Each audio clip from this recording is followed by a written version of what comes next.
بسم الله الرحمن الرحيم الحمد لله رب العالمين وأفضل الصلاة وأتم التسليم على سيدنا محمد وعلى آله وصحبه أجمعين.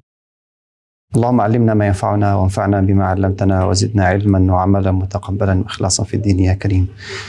Alhamdulillah, this is the first episode of a series which I call it the inevitable human journey. The journey of every human being that we go through from the beginning till the everlasting life, because there is no end.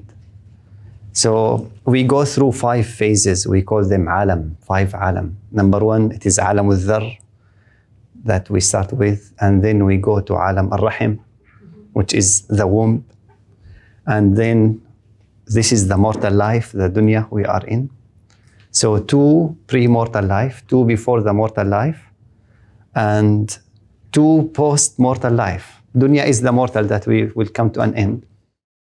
So the post-mortal life is the grave, the Barzakh, and then finally the Akhirah, which is the final destination. Mahshar means the gathering. This is when Allah gathers all the creation for the hisab. 1 steps of the Akhirah before we reach the final destination. May Allah make it good. So I will not start with the beginning. I will start from now on, because this is more important. Until we go to the end, the Akhirah, Jannah and Hell, we will go back to the beginning, inshallah, again. So these 5 phases, or the one we will speak about, which is the Akhirah. Why it is so important? It is so important because it is our final destination.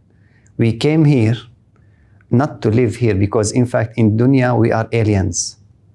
This is not home. Dunya is not home. So when we think it is home and we work for it as home, we become delusional. In fact, it is not home. And Allah subhanahu wa ta'ala also spoke a lot about the Akhirah in the Quran. A lot.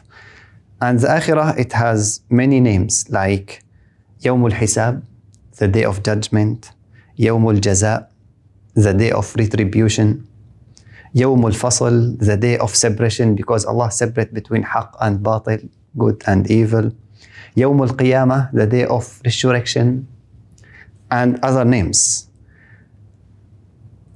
Yawmul Qiyamah and also Iman in Yawmul Qiyamah and Iman in Allah, these are not only limited to us as Muslims, but to all ummah before us. Believe in Allah and believe in the day of judgment.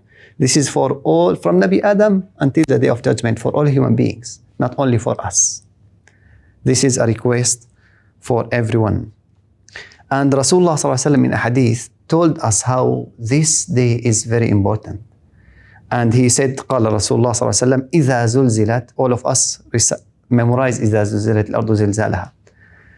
Rasulullah said, إذا زلزلت, this surah, تعدل نصف القرآن, is equal to half of the Quran. It is a few lines, 4 or 5 lines. Why equal to half of the Quran? Not even half a page, less than half a page. Because the ulama said, because almost half of the Quran is speaking about the Akhirah. So 604 pages, the Quran, which is the message of Allah that sent to us, almost half of it about one topic. Allah sharing about this topic, that means how incredibly important this topic is. And if we neglect it and we forget about it, Allah emphasizing to that extent, half of the Quran is about the Akhirah.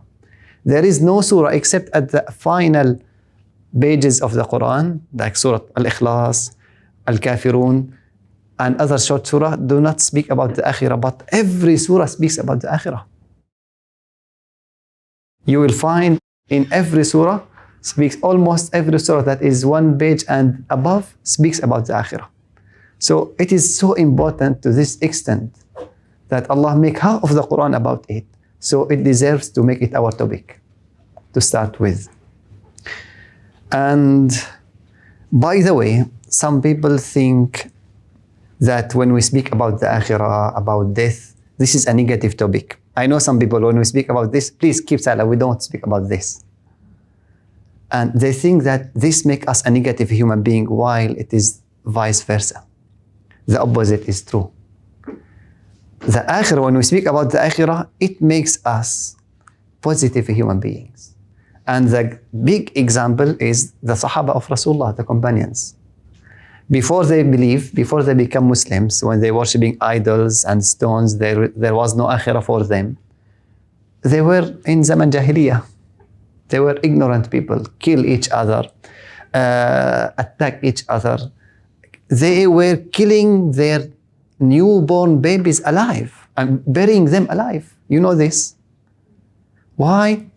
How they changed when they believed in the Akhirah? Totally changed. So they became positive human beings, because if something wrong happens to you, you say, Alhamdulillah, there is Akhirah, Allah will give me better. If you miss something, I will get it there. If you like something but you don't get it, okay, I will get better in Jannah, inshallah. So this makes us positive. If someone does us wrong, okay, I will take, Allah will defend me, don't worry. So, but when we don't have this Iman in the Akhirah, or our Iman becomes mere speech, we are aware only at the Akhirah, we are aware, but do we genuinely believe? This is a totally different issue. We know, kita tahu ada Akhirah, we know there is Akhirah, but do we genuinely believe or no? This is a different.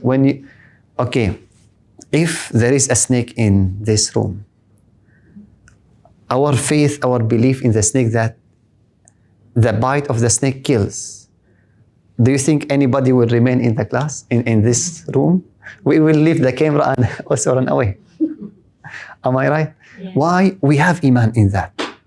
If we have Iman in the Akhirah, like we have Iman in the snake, we will not go to hell.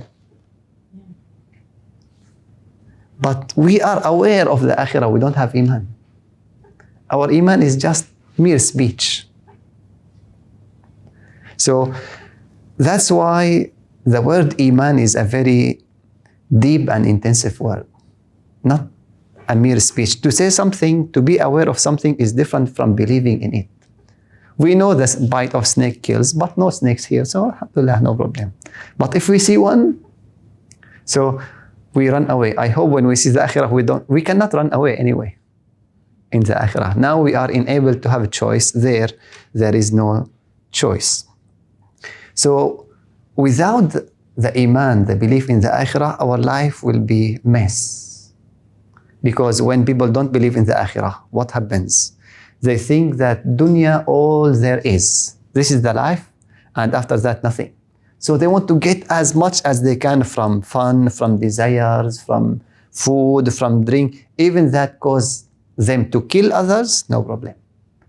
To do bad to others, make their life hell, no problem, because dunya is all there is. There is nothing after that. So I want to be happy now. But Iman in the Akhirah, no. If I kill someone, I know there is everlasting hell. I can't do. If I do bad, I miss pahala, reward. So it will go. So the Akhirah always make us positive.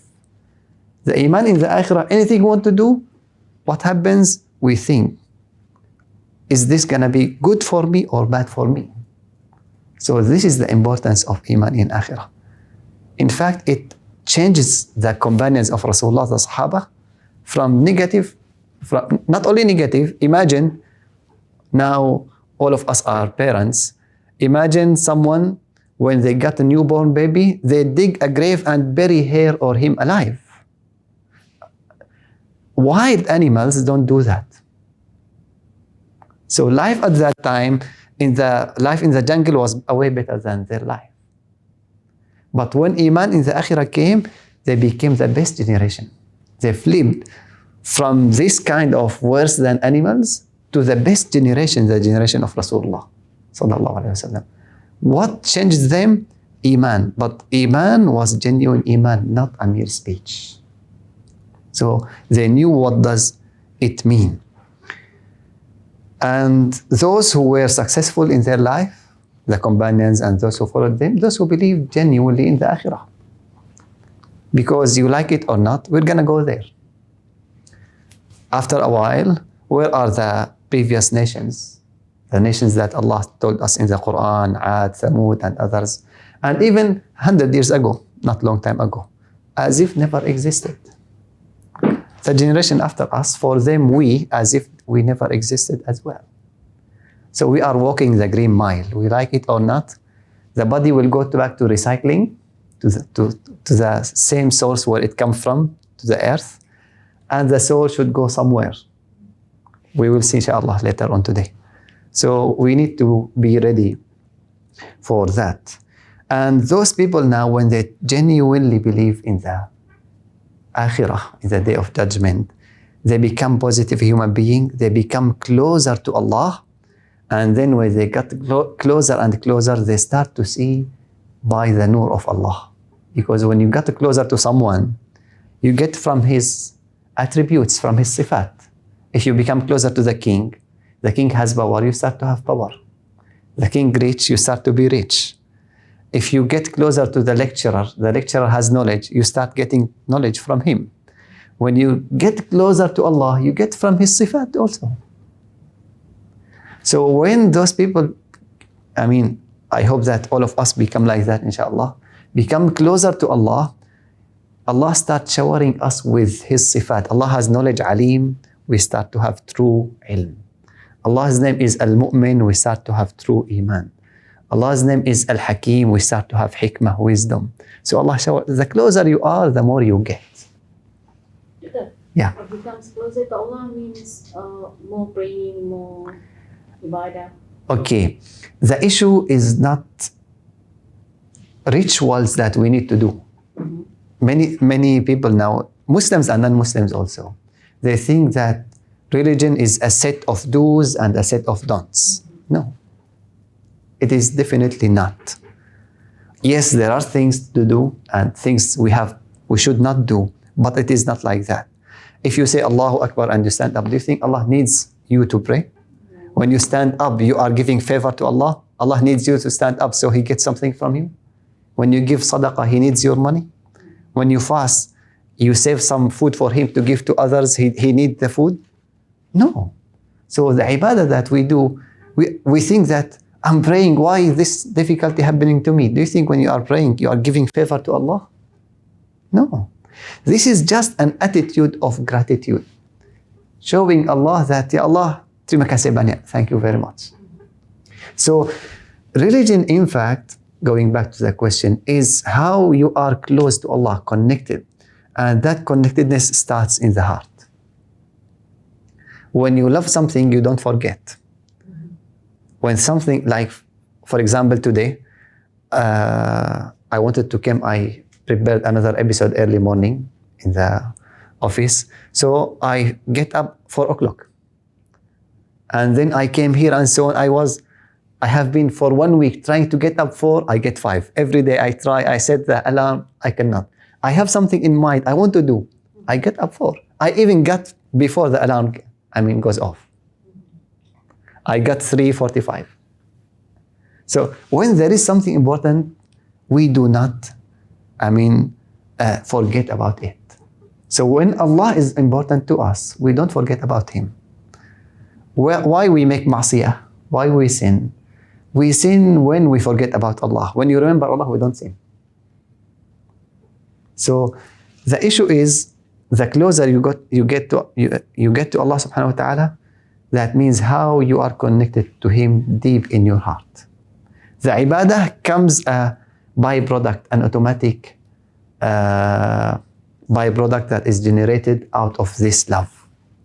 When you love your children, your family, you go and you spend your money that you work all the day, all the month for it, you like your car, you spend for the car, for the house. Why? There is love. So you are doing things. When you love Allah, what you are doing? This is the issue. I hope I answered. Okay. So the dunya, you like it or not, we are going to go to the Akhirah. And I remember one line of poetry in Arabic that says, Nafsi malikatul ashya'i zahibatun. Myself, which owns things, I own handphone, car, house, things, is gonna go. Myself is gonna go. Departing this dunya.